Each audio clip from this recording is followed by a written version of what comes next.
வணக்கம். நான் உங்கள் அன்பான சயின்டிபிக் வேதிக் அஸ்ட்ராலஜர் அஸ்ட்ரோ அரிஞ்சி பேசுகிறேன். நல்லது நினைப்போம், நல்லதே நடக்கும். தொடர்ந்து நம்மளுடைய சேனலில் வரக்கூடிய வீடியோஸ்லாம் பார்த்துட்டு இருப்பீங்க நம்புகிறேன். சயின்டிபிக் வேதிக் அஸ்ட்ராலஜி முறையில் எந்த விதத்திலும் மிகைப்படுத்தாமல் மூட நம்பிக்கையில் போகாமல் ஒரு கிரகம் இருக்கக்கூடிய நிலைமை பொறுத்து எத்தகைய ஒரு பலாபலன்களை நம்ம கர்மாவின் அடிப்படையில் நமக்கு வருகிறதுங்கிறத நம்ம துல்லியமாக பார்த்து கொண்டிருக்கிறோம்.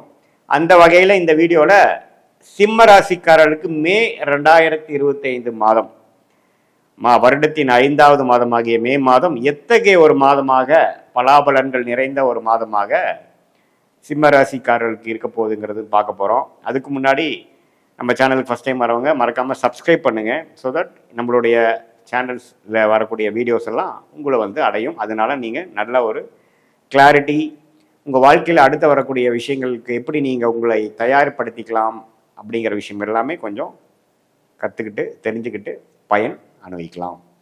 இப்போ பார்த்தீங்கன்னா சிம்ம ராசிக்கு 2025 எத்தகைய ஒரு பலாபலன் நிறைந்த ஒரு மாதமாக இருக்குதுன்னா, முதல்ல ஆண்டு கிரகம் என்று சொல்லப்படுகிற குரு, ராகு, கேது, சனி பற்றிய ஒரு சஞ்சாரத்தை பார்க்கணும்.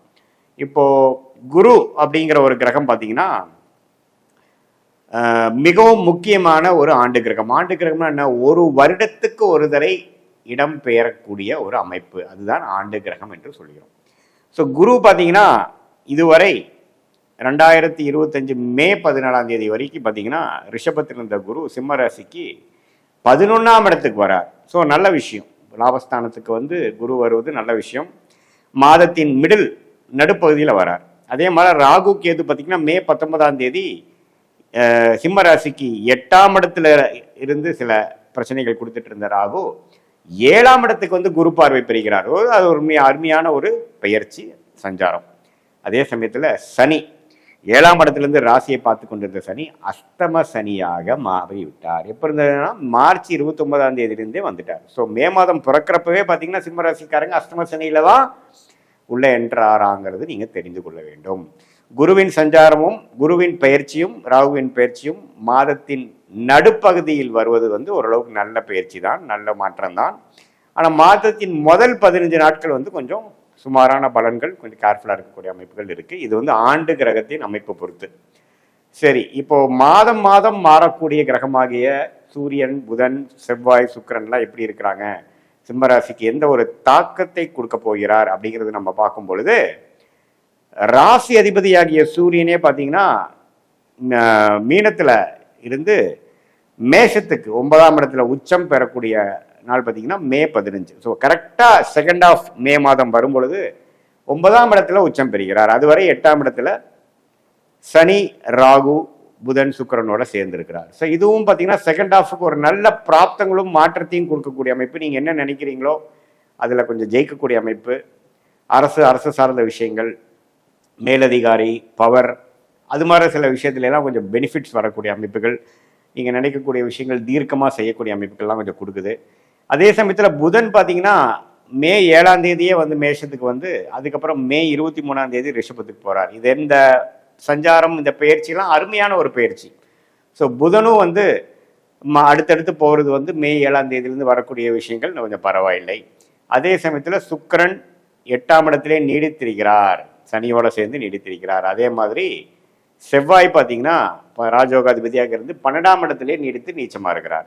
ஸோ இத்தகைய ஒரு அமைப்பு பார்த்தீங்கன்னா கொஞ்சம் அலைச்சல், வேலையில் தொழில் மூலமாக கொஞ்சம் டிராவலிங், விரயங்கள், சில விஷயங்கள் எதிர்பார்க்கறது கைக்கு வந்தது வாய்க்கு வரவில்லை, அது மாதிரி சில விஷயங்கள் கொடுக்குதுங்க.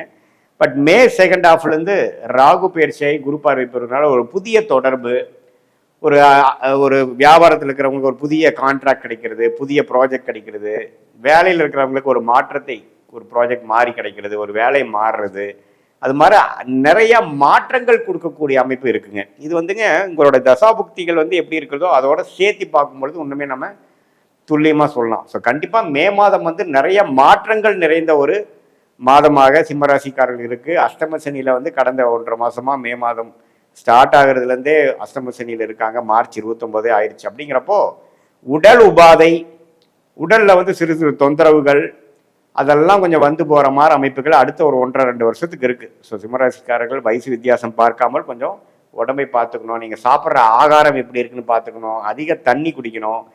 இரவு நேரம் டிராவலிங் வந்து தவிர்க்கணும். இரவு நேரம் வந்து நீங்கள் அதிகமாக ட்ராவலிங் பண்ணுறீங்க, அது மாதிரி விஷயங்களாக இருந்தால் கொஞ்சம் கேர்ஃபுல்லாக இருக்கணும். தெரியாதவங்களுக்கு வந்து நீங்கள் போய் ஆஜராகிறது, தெரியாதவங்களை நம்பி சில விஷயங்களில் ஏமாறக்கூடிய அமைப்புகள் உண்டு. ஸோ கொஞ்சம் கேர்ஃபுல்லாக இருக்கக்கூடிய அமைப்புகள் இருக்குது. பேராசைப்பட்டு சில இன்வெஸ்ட்மெண்ட் பண்ணுறது அதெல்லாம் கொஞ்சம் தவிர்க்கணும்.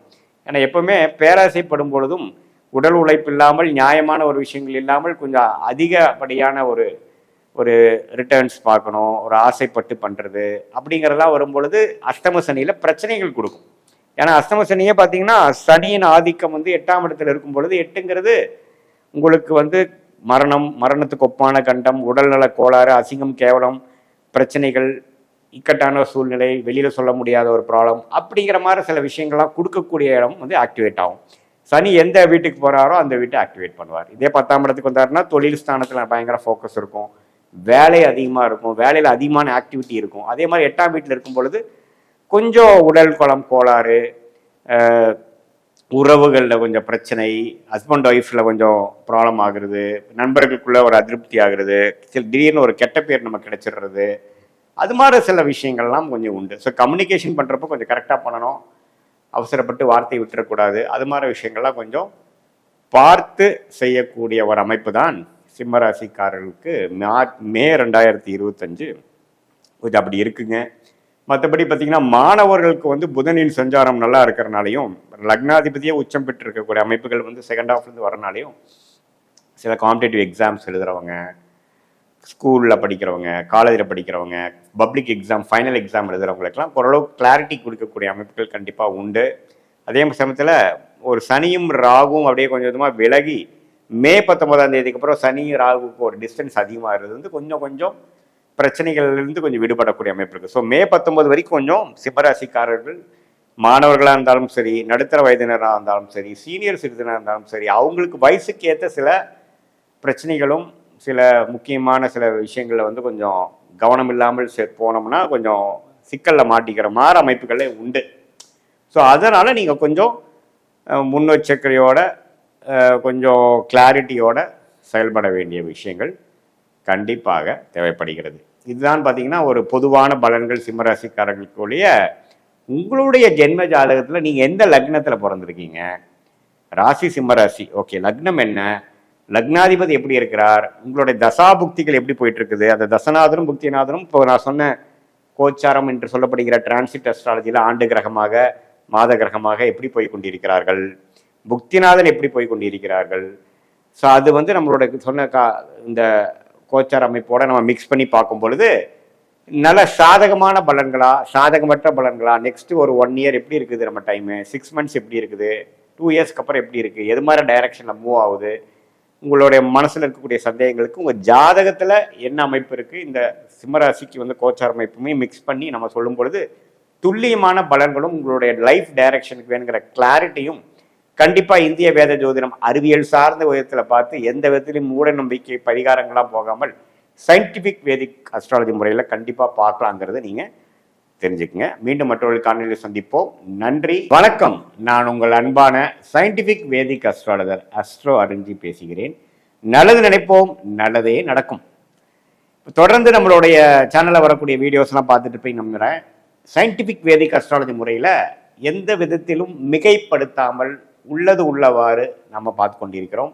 நம்மளுடைய கர்மா வந்து எப்படி இந்த வாழ்க்கையில், இந்த ஜென்மத்தில் நம்ம வாழ்க்கையில் ஒரு சாதகமான சம்பவங்களாகவும் சாதகமான சூழ்நிலை, வாழ்க்கை சூழ்நிலைகளாகவும் அல்லது சாதகமற்ற வயசுக்கேற்ற சில பிரச்சனைகளும் கொடுக்கக்கூடிய அமைப்பு எப்படி வந்து ஒளி தத்துவம் பிரகாரம் நம்மளுடைய கோச்சார சனிப்பெயர்ச்சி, குரு பயிற்சி, ராகு கேது பயிற்சி, அதே மாதிரி மாத கிரகத்தின் பயிற்சிகள் எல்லாம் வந்து உங்கள் ராசியின் அடிப்படையில் எப்படி வருதுங்கிறது நம்ம இந்த சீரீஸில் துல்லியமாக பார்த்து கொண்டிருக்கிறோம்.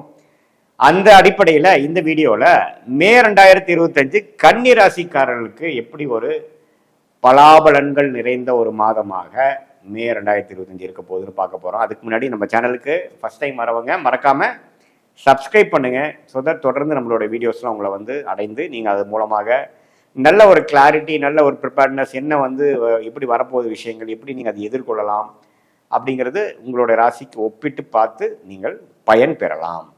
இப்போ பாருங்க, கன்னி ராசிக்கு பார்த்தீங்கன்னா மே 2025 எப்படி வரும் பொழுது முதலே பார்த்தீங்கன்னா அந்த 6ஆம் இடத்து சனி முடிந்து 7ஆம் இடம் என்று சொல்லப்படுகிற அந்த ராசியை பார்க்கக்கூடிய கண்டக சனியில தான் நம்ம வந்து மே மாதமே உங்களுக்கு ஸ்டார்ட் ஆகுது கன்னி ராசிக்கு. சரி, சனி வந்து 7ஆம் இடத்துக்கு வந்துட்டார் சார், ஓகே. ராகு வந்து 7 இருந்த ராகு 6க்கு வந்துட்டார். குரு வந்து 9ஆம் இருந்த குரு 10ஆம் இடத்துக்கு போய் 2ஆம் இடம், 4ஆம் இடம், 6ஆம் இடத்தை பார்க்கிறார். இத்தகைய ஒரு ஆண்டு கிரகத்தின் மாற்றங்கள், அதாவது பயிற்சி எப்படி இருக்குன்னு பார்த்தீங்கன்னா, இதுவரை கொஞ்சம் பிரச்சனைகளும் குழப்பங்களும் ஒரு மென்டல் கிளாரிட்டி இல்லாமல், சில முடிவு எடுக்க முடியாமல், உறவுகளில் ஒரு தெளிவில்லாமல் போய்கொண்டிருக்கக்கூடிய கன்னிராசிக்காரர்களுக்கு இந்த ராகு கேது ராசியிலேருந்து விலகிறதுனால ஒரு கிளாரிட்டி கிடைக்கும். நம்ம என்ன பண்ண போகிறோங்கிறது டெசிஷன் எடுப்போம். இப்போ பார்த்தீங்கன்னா வாயில் ஒரு பிராளத்தை போட்டுட்டு அது என்ன பண்ணுறது, மென்று முழுங்குறதா அல்லது துப்புறதான்னு தெரியாமல் முழிச்சிட்டு இருந்த சில இக்கட்டான ஒரு சூழ்நிலை இருக்கக்கூடிய கன்னிராசிக்காரர்களுக்கு இந்த குறிப்பாக மே 19ஆம் தேதியிலேருந்து உங்களுக்கு இந்த ராகு கேது ராசியிலிருந்து விலகுது. அதாவது கேது ராசியிலிருந்தும் ராகு 7ஆம் இடத்துலேருந்தும் விலகுவதனால் நல்ல ஒரு கிளாரிட்டி, என்ன பண்ண போகிறோம், இதுதான் பண்ணி ஆகணும், வேற வழி இல்லை, இதுதான் நமக்கு ஒரு பெஸ்ட் ஆப்ஷனாக இருக்குது அப்படிங்கிற மாதிரி ஒரு நல்ல ஒரு ஸ்ட்ரெச் மென்டல் கிளாரிட்டி உங்களுக்கு கிடைக்கக்கூடிய அமைப்பு கண்டிப்பாக உண்டு. சனி ராசியை பார்ப்பதனால் அடுத்து வேணுங்கிற முனைப்பு, என்ன செய்யணும், உழைப்பு, அதிகமான ஃபோக்கஸ், அலைச்சல், கடினமான ஒரு முயற்சி, அதெல்லாம் கொஞ்சம் செய்ய வேண்டிய காலகட்டம் ஸ்டார்ட் ஆயிடுச்சு. இது வரைக்கும் பார்த்தீங்கன்னா சேத்துல ஒரு கால் நிலத்துல ஒரு கால் வச்சு நம்ம பயணம் பெற்று ஒரு மாதிரி போயிட்டு இருந்த அமைப்பு வந்து கன்னி ராசிக்காரர்களுக்கு கொஞ்சம் திடமான ஒரு கிளாரிட்டியான, எந்த டைரக்ஷன் நம்ம அடுத்தது போக போகிறோம், எதை விட போகிறோம், எதை பர்சியூ பண்ண போகிறோம் அப்படிங்கிற விஷயங்கள் வந்து தெளிவு கிடைக்கக்கூடிய ஒரு அற்புதமான மாதமாக மே மாதம் 2025 கன்னிராசிக்காரர்களுக்கு குறிப்பாக செகண்ட் ஆஃப் மே வந்து கண்டிப்பாக கிடைக்குதுங்க. அந்த விஷயத்தில் வந்து கன்னிராசிக்காரர்களாக ரொம்ப சந்தோஷப்படணும். மாணவர்களுக்கும் ஒரு கிளாரிட்டி, என்ன ஹையர் ஸ்டடீஸ் படிக்கலாம், என்ன குரூப் எடுக்கலாம், எது மாதிரி வேலைக்கு போகலாம், வெளிநாடு போகலாமா, உள்நாட்டிலே இருக்கலாமா, உயர் படிப்பு படிக்கலாமா, வேலைக்கு போகலாமா, எல்லா விஷயத்துலையும் ஒரு கிளாரிட்டி கிடைக்கக்கூடிய அமைப்புகள் கொடுக்குதுங்க. அதே சமயத்தில் குரு 10ஆம் இடத்துக்கு வந்து 2ஆம் வரும்பொழுது கொஞ்சம் கேஷ் ஃப்ளோ, கல்யாணம் ஆகாமல் இருக்கணும், கொஞ்சம் கல்யாணம் ஆகக்கூடிய விஷயங்கள். ஏன்னா சனி பார்த்தீங்கன்னா எந்த இடத்துக்கு வராரோ அந்த இடத்தோட வேலையை செய்வார். சனி 7ஆம் இடத்துக்கு வந்திருக்கார், திருமண ஸ்தானத்துக்கு வந்திருக்கார்.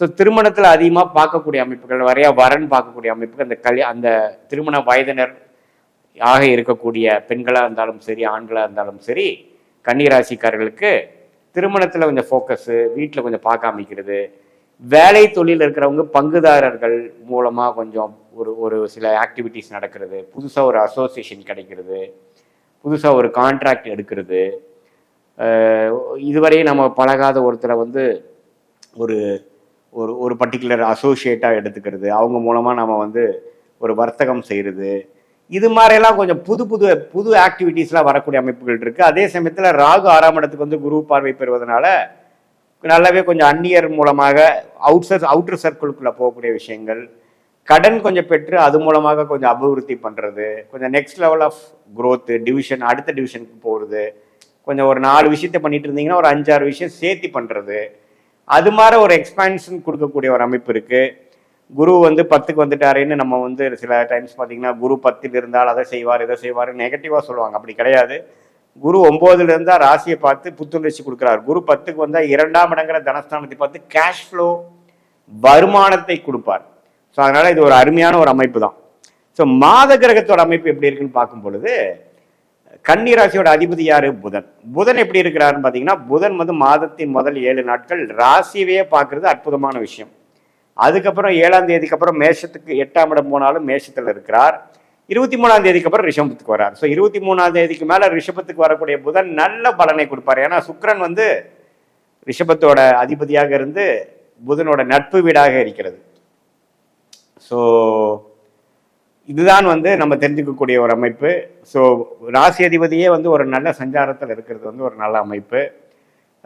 கொஞ்சம் நடுவால கொஞ்சம் டிஸ்டர்பன்ஸ் வருது. ஏன்னா சனி 3ஆம் பார்வையா புதனை பார்ப்பதனால மாதத்தின் நடுப்பகுதி வந்து கொஞ்சம் யோசிச்சு சிலதெல்லாம் வந்து செயல்பட வேண்டிய விஷயங்கள் உண்டு.